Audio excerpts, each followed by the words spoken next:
Price Lord.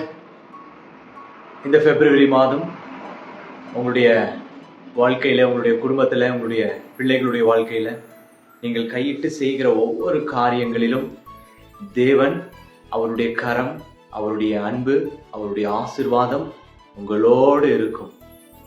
இந்த பிப்ரவரி மாதத்திலும் தேவன் நமக்கு ஒரு வசனத்தை கொடுத்து நம்மை ஆறுதல் படுத்தி திடப்படுத்தி இந்த மாதம் முழுவதும் நம்மை வழிநடத்த விரும்புகிறார்.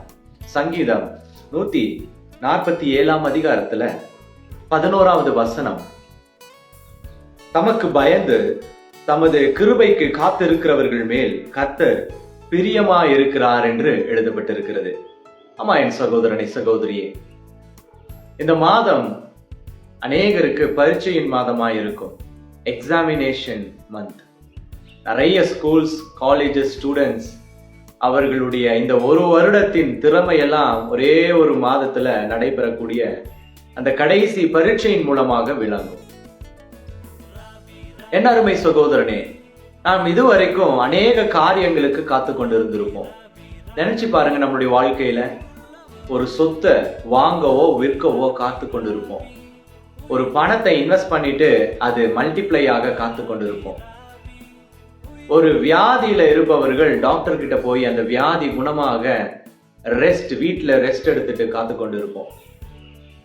இப்படி ஒவ்வொருத்தரும் நம்முடைய வாழ்க்கையில ஒவ்வொரு காரியங்களுக்காக காத்து கொண்டு இருப்போம். திருமணம் ஆகாதவர்கள் திருமணத்திற்காக காத்து கொண்டு இருப்போம்.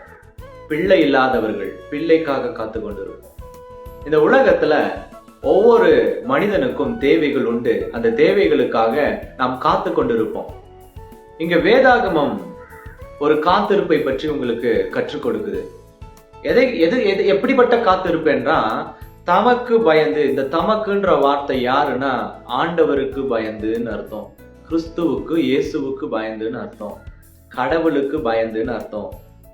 தமது கிருபைக்கு காத்திருக்கிறவர்கள் மேல் கர்த்தர் பிரியமா இருக்கிறார். தேவன் நமக்கு ஒவ்வொரு நாளும் அதிகாலையில கிருபை கொடுக்கிறாரு. அதற்கு இனியாவது நாம் காத்திருக்க பழகி கொள்ளலாம். இதுவரை மனுஷனுக்காக காத்திருந்தது போதும். மனுஷனுடைய வார்த்தைக்காக காத்திருந்தது போதும். இனி கர்த்தரிடத்துல நாம காத்திருப்போம். வெறுமனே காத்திருக்க அவர் சொல்லல, பயத்தோட காத்திருக்கணும், பக்தியுடனே காத்திருக்கணும். பயம் என்ற அந்த வார்த்தைக்குள்ள ஜெபம் என்பது அடங்கி இருக்கு, வேத வாசிப்பு என்பது அடங்கி இருக்கு, கீழ்ப்படிதல் என்பது அடங்கி இருக்கு.